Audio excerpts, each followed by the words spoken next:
Welcome brothers and sisters. இது வந்து Elliott wave master course part 1. இதில் வந்து நம்ம நிறைய விஷயத்தெல்லாம் தெரிஞ்சுக்கலாம். பேஸ்ட் ஆன் யுவர் மார்க்கெட்டோட ஸ்ட்ரக்சர் பற்றி, எப்படி என்ன ட்ரெண்ட் ஆகுது, எப்போ ட்ரெண்ட் மாறப்போகுது, இதெல்லாம் படிச்சுட்டு நம்ம பார்த்துக்கலாம் எலியட் வேவ்ல. இது வந்து முக்கியமான விஷயம் என்னன்னா, எனக்கு வந்து தமிழ் அந்த அளவுக்கு தெரியாது. எவ்வளோ தெரிஞ்சா உங்களுக்கு எக்ஸ்பிளைன் பண்ணுறேன். மெயின் வந்து எலியட் வேவ்ல எப்ப ஸ்ட்ரக்சர் மாறப்போகுது, எந்த ஸ்ட்ரக்சர் கரெக்ஷன்ல இருக்கா, இன்னும் பை அண்ட் செல், இதெல்லாம் பார்த்துக்கலாம். பார்ட் 1 பார்ட் 2 நிறைய இருக்கு. எப்படி ஐடென்டிஃபை பண்ணணும் அதெல்லாம் பார்த்துக்கலாம்.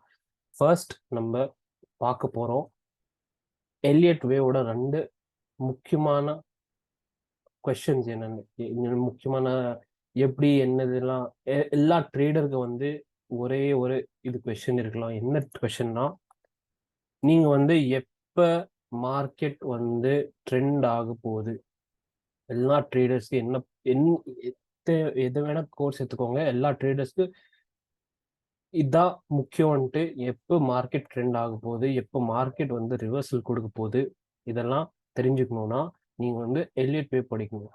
அடுத்த கொஸ்டின் எப்படின்னா, மெயின் கொஸ்டின்ஸ் இதெல்லாம் எல்லாமே கோர்ஸ்ல யாருமே இதெல்லாம் சொல்ல மாட்டாங்க. எல்லாருமே ட்ரேடர்ஸ் வந்து இதுதான் படிக்கணும். எப்போ மார்க்கெட் ட்ரெண்ட் மிஸ் ஆச்சு, மூவ் அடுத்து என்ன பண்ணணும் தெரிஞ்சுக்கணும். அதுக்கப்புறம் நான் வந்து ஏற்கனவே பைல இருக்கேன், மார்க்கெட் மேலதான் போகுது, நான் எப்போ பொசிஷன்ல இருந்து விட்டு வெளியே வந்துடணும், எக்ஸிட் பண்ணோம், எப்போ பொசிஷன் பிடிச்சிட்டே இருக்கும், மார்க்கெட் இன்னும் மேலே போகுமா போகாதா, ரிவர்சல் ஆயிடுமா, நான் வந்து ப்ராஃபிட்ல இருக்கேன், லாஸ் ஆயிடுமா, அதெல்லாம் வந்து ட்ரேடருக்கு வந்து முக்கியமான கொஸ்டின்ஸ். இதெல்லாம் எப்போ மார்க்கெட் பை ஆன் டிப்ல இருக்கும். சில பேர் வந்து சோஷியல் மீடியால வந்து செல் ஆன் ரைஸ் பார்ப்பாங்க சொல்லுவாங்க. சில பேர் வந்து பை ஆன் டிப் தான் ஆகுது, பார்த்துருங்க, இதெல்லாம் சொல்லுவாங்க. ஸோ அதெல்லாம் விட்டு நீங்க எப்படி தெரிஞ்சுக்கலாம் எப்போ மார்க்கெட் என்ன பண்ண போகுது, இதெல்லாம் படிக்கிறது நம்ம மார்க்கெட் ஸ்ட்ரக்சர்ன்ட்டு படிக்கணும். ஃபர்ஸ்ட் மார்க்கெட் என்ன பண்ணுது அதெல்லாம் நம்ம படிக்கணும் ஃபர்ஸ்ட். ஸோ அது வந்து நம்ம Eliot வேவ்ஸ்னால we can study the market structure. மார்க்கெட்டோட இது ஸ்ட்ரக்சர் மொத்தமா நம்ம படிக்கலாம். ஓகே, ஸோ எலியட் வேவ்ஸ் நம்மளுக்கு என்ன எப்படி படிக்கணும், மெயின் எப்படின்னா ஐடென்டிஃபை பண்ணணும். பார்க்கறது ஒரு பிளாங்க் சார்ட்ல பார்த்து நம்ம எலியட் வேவ்ஸ் எப்படி, எந்த வேவ் வருது, எந்த ஸ்ட்ரக்சர் ஆகுது, பை அண்ட் செல் இருக்க மார்க்கெட் ஒரு பிளாங்க் சார்ட்ல நம்ம ரூல்ஸ் போட்டு நம்ம படிக்கணும். அதுக்கப்புறம் ஃபர்ஸ்ட் நம்ம வேவ் கண்டுபிடிச்சதுக்கு அப்புறம் தான் நம்ம கால்குலேட் பண்ணலாம். நம்ம விசாரிச்சல எவ்வளோ இது பெரிய வேவ் இருக்கலாம், சின்ன வேவ் இருக்கலாம், மார்க்கெட் இவ்வளோ மேலே போகுது, இந்த டார்கெட் போகுது, இதெல்லாம் நம்ம அனலைஸ் பண்ணலாம் மார்க்கெட்ல. ஃபர்ஸ்ட் நீங்க வந்து எப்படி கண்டுபிடிக்கணும் அதை வந்து பார்த்துக்கணும். இதுதான் உங்களுக்கு பிகினர் கோர்ஸ், சரிங்களா? பிகினர்ல நீங்க வந்து எப்படி பேசிக் வேவ்ஸோட ஸ்ட்ரக்சர் என்னது, அந்த ரூல்ஸ் எல்லாம் என்னது, எப்படி கண்டுபிடிக்கணும். அதுக்கப்புறம் நீங்க போயிட்டு செகண்ட் பார்ட்ல இன்டர்மீடியட் கோர்ஸ்ல போயிட்டு நீங்க படிக்கலாம். வேவ்க்குள்ள வேவ் இருக்கும், அது எப்படி கால்குலேட் பண்ணணும். இப்போ ஃபிபனாச்சி ரெசிஸ்டன்ஸ் ரீட்ரேஸ்மெண்ட் சொல்லுவாங்க, அது எப்படி யூஸ் பண்ணிட்டு நம்ம ட்ரேட் பண்ணலாம், இல்லைன்னா அதை நம்ம கால்குலேட் பண்ணலாம் வேவோட லென்த்து, சரிங்களா? அதுக்கப்புறம் இன்னும் ஒரு ப்ரைஸ் சேனல் தியரின்ட்டு இருக்கு, சரிங்க? ப்ரைஸ் வந்து ஒரே சேனல்ல எப்படி நம்ம எலியட் வேவ்ஸ் மூலம் கண்டுபிடிக்கலாம். சில ஹை ப்ராபபிலிட்டி செட்டப் சொல்லுவாங்க, இதுதான் இப்படி ஆச்சுன்னா இது ஆக போகுதுன்ட்டு. அதெல்லாம் வந்து நீங்க மொத்தமா நீங்க வந்து கண்டுபிடிக்கலாம். நீங்க இதெல்லாம் படிச்சுட்டு நீங்க டைம் கொடுக்கணும் நீங்க சார்ட்ல, சரிங்களா? நீங்க வந்து போயிட்டு சார்ட் பார்த்து, எல்லா சார்ட்டுக்கு எல்லாமே சேம் இருக்காது, எல்லா சார்ட்டுக்கும் டிஃப்ரெண்டா இருக்கும். நீங்க வந்து பார்த்துக்கலாம். நீங்க கால்குலேஷன்ல எப்ப நம்ம போறீங்க இன்டர்மீடியட் ஸ்டேஜ்ல, நீங்க அப்பதான் உங்களுக்கு புரியும். எப்படி நான் சொல்றது எல்லாமே உங்களுக்கு அந்த டைம்ல புரியும். இந்த டைம்ல ஐடென்டிஃபைஃபிகேஷன் இது இல்லாம நீங்க இன்டர்மீடியட் போறது வர்த்தே இல்லை. ஏன்னா நீங்க வந்து இப்பதான் பிகின் பண்றீங்க. இந்த ஜெர்னி வந்து எப்படி கண்டுபிடிக்கணும், அது வந்து ரூல்ஸ் இருக்கு, சில ரூல்ஸ் இருக்கு, சில வேவ்ஸ்க்கு சில ரூல்ஸ் இருக்கு. அதெல்லாம் கண்டுபிடிச்சுதான் நம்ம அடுத்த ஸ்டேஜ்க்கு போகலாம். ஸோ இதெல்லாம் கண்டுபிடிச்சது யாரு? மார்க்கெட்ல 1930s ஆர்என் எலியட் ஒருத்தர் இருக்கார். இந்த அவர் வந்து ஸ்டாக் மார்க்கெட் டேட்டாவும் நம்ம ஹியூமன் பிஹேவியர் வந்து கனெக்ட் பண்ணி சில பேட்டர்ன்ஸ் வந்து ரிப்பீட் ஆயிருக்கே இருக்கும், ஃபுல் டைம் ரிப்பீட் கண்டினியூஸா இருக்கும்.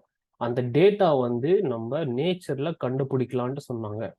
ஸ்டாக் மார்க்கெட்டோட ப்ரைஸோட டிசைன் எல்லாமே நேச்சர்ல இருக்குன்ட்டு சொன்னாங்க.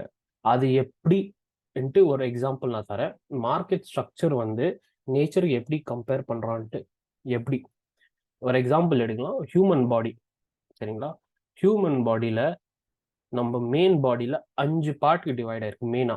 ஒரு ஹெட், ஒரு right arm, left arm, leg, எல்லாமே முன்னாடி நம்ம சின்ன வயசுல அம்மாவோட உடம்புல இருக்கும்போது எல்லாமே கனெக்டட் தான் இருக்கும். நம்ம வெளியே வரதுக்கு அப்புறம் பர்த்துக்கு அப்புறம் நம்ம ஸ்லோலி நம்ம உடம்பு வந்து டிஸ்ட்ரிபியூட் ஆயிருக்கும், ஸ்ப்ளிட் ஆயிருக்கும். அதனால மெயின் வந்து ஒரு head, right arm, left arm, right leg, left leg. Okay, இது ஒரு 5 மெயின் பார்ட்ஸ். அதுக்கப்புறம் நீங்க வந்து ஒரு ஆர்ம் எடுத்துட்டு டிவைட் பண்ணீங்கன்னா ஒரு நம்ம பைசெப் ஏரியா இருக்கும், ஒரு ஃபோர் ஆர்ம் இருக்கும், ஒரு பாம் இருக்கும், நம்ம கை, அதான் கை சொல்லுவாங்க. ஸோ இதெல்லாம் வந்து ஒரு கனெக்ஷன் இருக்கு. எப்படி ஒரு மெயின் 5 பார்ட்ஸ்ல இருந்து ஒரு பார்ட் எடுத்தா 3 பார்ட்ல டிவைட் ஆகுது. சரிங்களா? அடுத்து பார்த்தீங்கன்னா நீங்க வந்து 3 பார்ட், அதுல ஒன் பார்ட் எடுத்தீங்கன்னா 5, லைக் நம்ம கை எடுத்தீங்கன்னா 5 ஃபிங்கர் இருக்கும் அதுல. சரிங்களா? அகைன் அந்த 3-5 கனெக்ஷனா இருக்கு இதுல. 5 மெயின் பார்ட்ஸ், அதுக்குள்ள ஒரு பார்ட் எடுத்தா 3 பார்ட்ஸ் எடுத்து, அந்த 3 பார்ட்ஸ்க்குள்ள 1 பார்ட் எடுத்தா 5 மெயின் ஃபிங்கர்ஸ் வருது. புரியுங்களா?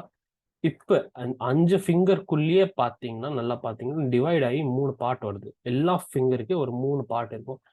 திரும்பி அந்த 3-5 காம்பினேஷன் வந்துட்டே இருக்கு நம்ம பாடிக்குள்ளேயே. அதான் அதை கண்டுபிடிச்சிட்டு எல்லாத்துமே இருக்கும். இது நம்ம ஹியூமன் பாடியே இல்லை, எல்லாமே ஆனிமல்ஸ்ல இல்லைன்னா ட்ரீஸ்ல ஃப்ளவருக்குள்ள சீட் பேட்டர்ன் எல்லாமே சேம் தான். அப்படி வந்து ஆர்என்லேட் சொல்லியிருக்காரு. ஸோ அது போட்டு அவர் வந்து என்ன கண்டுபிடிச்சிட்டாருன்னா, மார்க்கெட்டோட ஸ்ட்ரக்சர் வந்து 5 வேவ் மெயின், அதுக்கப்புறம் 3 வேவ்ஸ் டவுன். இது மீனிங் என்னன்னா, 3 ஃபுல் சைக்கிள், மார்க்கெட்டோட ஃபுல் சைக்கிள் எப்படின்னா 5 வேவ் அப்பு, 2, 3 3 வேவ் டவுன். அந்த 5-3 காம்பினேஷன், அந்த 5 வேவ் எந்த டைரக்ஷன்ல போகுது, இந்த எக்ஸாம்பிள்ல மார்க்கெட் மேல போகுதுன்ட்டு காமிக்கிறேன்.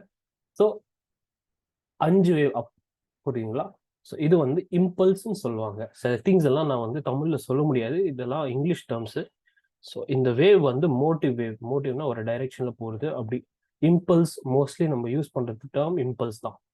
சரிங்களா? ஸோ ஒன் டைரக்ஷன்ல போகுது, சேம் ட்ரெண்ட்ல போகுது, அது வந்து இம்பல்ஸ் வேவ் சொல்லுவாங்க. மார்க்கெட் எல்லாமே ப்ரைஸஸ் எல்லாமே ஒரு வேவ் ஸ்ட்ரக்சர்ல போகுதுன்ட்டு சொன்னாங்க. ஸோ ஒரு 5 வேவ் பேட்டர்ன், அது வந்து இம்பல்ஸ் சொல்லுவாங்க. சரிங்களா? இப்ப நெக்ஸ்ட் பேட்டர்ன் எப்படின்னா கரெக்ஷன். ஒரு பெரிய மூவுக்கு அப்புறம் ஒரு கரெக்ஷன் வரும், பெரிய கரெக்ஷன் வரும்ல, அதுதான் கரெக்ஷன் வேவ், கரெக்டிவ் வேவ் சொல்லுவாங்க. சரிங்களா? ஸோ இந்த டைம்ல மார்க்கெட் எப்படி பிஹேவ் பண்ணும், ஃபுல் சைக்கிள்ல நம்ம எப்படி என்ட்ரி எடுக்கலாம், அதுல வந்து நீங்களே கண்டுபிடிக்கலாம். சரிங்களா? ஸோ ஃபர்ஸ்ட் நீங்க வந்து இந்த பேட்டர்ன் எல்லாம் எப்படி, என்ன பேட்டர்ன் ஃபார்ம் ஆகுது, இதெல்லாம் படிச்சீங்கன்னா போதும். ஃபர்ஸ்ட் இதெல்லாம் உங்களுக்கு முதல் வாட்டி ஒரு ஸ்ட்ரக்சர் வேவ் பேட்டர்ன்ல பாக்குறது. இந்த மெயின் பாயிண்ட் என்னன்னா, இங்க இம்பல்ஸ்குள்ளேயே வேவ் 2 வேவ் 4 பார்த்தீங்கன்னா ஆப்போசிட் டைரக்ஷன்ல போகுது. வேவ் 2 வேவ் 4 சேர்ந்து ரெண்டுமே கரெக்ஷன் தான். ஆனா இது சின்ன கரெக்ஷன், பெரிய கரெக்ஷன் வரும். சப்போஸ் சில மார்க்கெட் வந்து 5% டவுன் போயிடும், 4%, 5%. எதுக்கு இதெல்லாம் வந்து, அதெல்லாம் மார்க்கெட் வந்து பெரிய கரெக்ஷன் இருக்கும். ஒரு மெயின் வேவ் மேல போகுது, அதுல சின்ன வேவ்ஸ் போயிட்டு இருக்கு, அதுக்குள்ள கரெக்ஷன்ஸ் இருக்கும் கண்டிப்பா. பை ஆன் டிப்ஸ் நிறைய சொல்லுவாங்க. இந்த மாதிரி கரெக்ஷன் வருதுன்னா செல் ஆன் ரைஸ், அதெல்லாம் கண்டுபிடிக்கணும் நம்ம. அதுக்கு முன்னாடி மார்க்கெட் என்ன பண்றது, மார்க்கெட் ஸ்ட்ரக்சர் வந்து ரூல்ஸ் போட்டு நம்ம கண்டுபிடிக்கணும் ஒரு பிளாங்க் சார்ட்லயே. இதெல்லாம் நம்ம அடுத்த பார்ட்ல இருந்து பார்ப்போம், அடுத்த பார்ட்ல பார்க்கலாம் இதெல்லாம்.